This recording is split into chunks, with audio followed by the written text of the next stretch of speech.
জামাত আমিরের গাড়ি কিনতে বাধ্য করা হয়েছিল ইসলামী ব্যাংক কর্মীদের চাঁদা দিতে। ঠিক একইভাবে বাধ্য করা হয়েছিল সাদিক কায়েমদের নির্বাচনী ব্যয় মেটাতে। আপনারা শফিকুল মাসুদের সেই মিটিংয়ের কথা আপনারা জানেন, যেখানে ইসলামী ব্যাংকের কর্মকর্তারা মিটিং করেছিল কিভাবে নির্বাচন ম্যানিপুলেট করতে ইসলামী ব্যাংক কাজ করবে। জামাত আমিরের গাড়ি অথবা গ্রাম পর্যায়ে জামাতের অফিসের ফ্যান যাই কেনেন, অথবা জামাত কর্মীদের জন্য বাইক যেইটাই কেনেন, ইসলামী ব্যাংক কর্মীদেরকে বাধ্য করা হয়।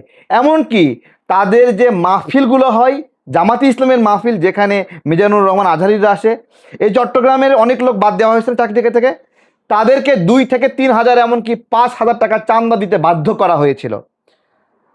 জামাত ইসলামের লোকেরা বলে চট্টগ্রামের লোকদেরকে চাকরি থেকে বাদ দিয়েছে কেন? আওয়ামী লীগ সম্পৃক্ত, এই কারণে। আমার প্রশ্ন যেখানে, যে আওয়ামী লীগ করলে তারা কি ভাত খাবে না? তাদের কি কর্ম করবে না? তাদের কর্ম কেড়ে নিতে হবে?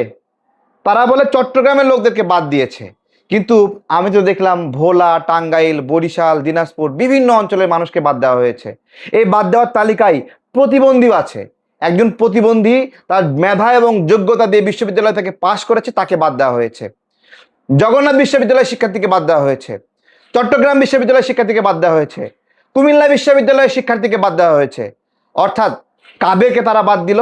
গতদিন একটা লাইভ করেছি ভাই, একজন মুক্তিযোদ্ধার সন্তান যে জামাত ইসলামের কাজকর্মকে পছন্দ করে না, শুধু জামাত করে না বলে তাকে চাকরি থেকে বাদ দেওয়া হয়েছে। এইভাবে ইয়ানত খাওয়ার জন্য এই জামাত আমিরদের গাড়ি কিনতে হবে, কর্মীদের বাইক কিনতে হবে, অথবা ইউনিয়ন পর্যায়ে, থানা পর্যায়ে জামাতের অফিসের ফ্যান কিনে দিতে হবে, মাসে মাসে তাদেরকে জাকাতের টাকা দিতে হবে।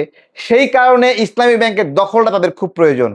এই দখলের জন্য জামাতে ইসলামের কর্মীরা গ্রাহক সেজে ইসলামী ব্যাংকের সামনে গিয়ে মপ করছে।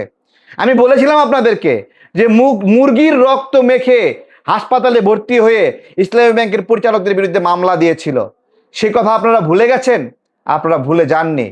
এই যে আজকে গ্রাহক সেজে যারা এখানে মিটিং করছে, গ্রাহক হয়েছে, তারা বলছে বাংলাদেশ ব্যাংকের নিয়োগ দেওয়া চেয়ারম্যানকে ইসলামী ব্যাংকে ঢুকতে দেবে না। কিছুদিন আগেও বাংলাদেশ ব্যাংক ইসলামী ব্যাংকের তারল্য সংকট মেটানোর জন্য 3,000 কোটি টাকা প্রিন্ট করে দিয়েছে। যদি বাংলাদেশ ব্যাংক চেয়ারম্যান নিয়োগ করতে না পারে, তাহলে বাংলাদেশ ব্যাংক একটা গ্রাহকের দায়ও নেবে না। যদি বাংলাদেশ ব্যাংক কোনো ব্যাংকের উপর নজরদারি রাখতে না পারে, তাহলে বাংলাদেশ ব্যাংক গ্রাহকদের আমানত নেবে না। গ্রাহক সেজে যারা এখানে মিটিং করছে, আপনাদেরকে বলি যে আপনারা ইসলামী ব্যাংক নিয়ে আলাদা হয়ে যান এবং এটা আলাদা একটা রিপাবলিক ঘোষণা করেন।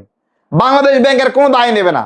দেখি কালকে কে এখানে আমানত রাখে, কে আমানত রাখে। জামাতের সমর্থক না হলে, কর্মী না হলে সে চেয়ারম্যান হতে পারবে না। এইটা কোনো ক্রাইটেরিয়া হতে পারে? বাংলাদেশের কোন ব্যাংকে এরকম আছে যে সেই ব্যাংকে কোনো রাজনৈতিক মতাদর্শের কারণে কোনো ব্যক্তিকে চাকরিচ্যুত করা যাবে? বাট এই হারামিরা করছে। এরা বাংলাদেশের ভিতরে এমন একটা ভিন্ন সার্বভৌমত্ব ঘোষণা করতে চায়। ভিন্ন সার্বভৌমত্ব শব্দটা আপনারা মাইন্ড করবেন। প্রত্যেকটা প্রতিষ্ঠান, সরকারি, বেসরকারি, আধা সরকারি, স্বায়ত্তশাসিত, সবাই সরকার, রাষ্ট্র, ব্যাংকিং সিস্টেম এগুলোর অনুমোদন এবং নিয়ম মানতে বাধ্য। কিন্তু জামাতের যে প্রতিষ্ঠান, এগুলো আলাদা নিয়ম। জামাত করলে সেখানে চাকরি পাবে। তাহলে এই যারা আলাদা হবে, নিজের কর্মীর জন্য নিয়োগ, নিজের কর্মীর জন্য বেতন এবং তাদের কাছ থেকে চাঁদা নিয়ে নিয়ে দল চালাবে, এরকম নিয়ম করতে চায়, তারা যখন সরকারে যাবে তখন এই বাংলাদেশে কি উপহার দেবে? ইসলামী ব্যাংক নিয়ে জামাতি ইসলাম যে মুনাফিকি করতেছে, সংসদে তাদের বক্তব্যটা দেখেন। তারা বলছে ইসলামী ব্যাংক জামাত ইসলামের না।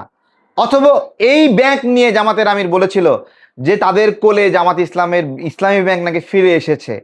এবং এইভাবে গোলাম পারওয়ার বলেছিল যে জামাত ইসলামের ইসলামী ব্যাংক না। কখন বলেছিল? যখন ওই যে নির্বাচন নিয়ে ষড়যন্ত্র ফাঁস হয়েছিল, যে নির্বাচন নিয়ে ষড়যন্ত্র করতেছে ইসলামী ব্যাংক। এই যে রাষ্ট্রের নির্বাচন নিয়ে ষড়যন্ত্র করতে পারে, রাজনৈতিক ষড়যন্ত্র করতে পারে, এটা তাদের জঙ্গি কার্যক্রম। কোনো ব্যাংক কি জঙ্গি কার্যক্রম করতে পারে? রাষ্ট্র এইরকম জঙ্গি কার্যক্রমের জন্য কোনো ব্যাংকে অনুমোদন দিতে পারে? কোনো ব্যাংকে গিয়ে তারা মাসে মাসে ইয়ানত তুলবে, শিবির কর্মীরা গিয়ে বসে থাকবে, তাকে ইয়ানত তুলে দাও, এই রকম কোনো ব্যবস্থাপনা রাষ্ট্র তার মাঝে কোনো ব্যাংকে রাখতে পারে? আমি জিজ্ঞাসা করছি সরকারকে, আপনারা কি রাখতে পারেন?